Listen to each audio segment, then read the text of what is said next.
सुंदर से भी अधिक सुंदर है तू। लोग तो पत्थर पूजते हैं, मेरी तो पूजा है तू। पूछे जो मुझसे कौन है तू, हंसकर कहता हूँ जिंदगी हूँ मैं और सांस है तू।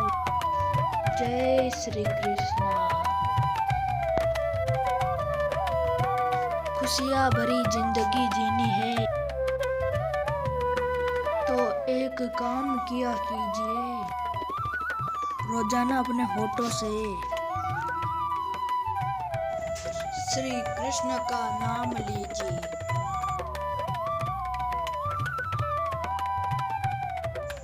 राधा कृष्ण का मिलन तो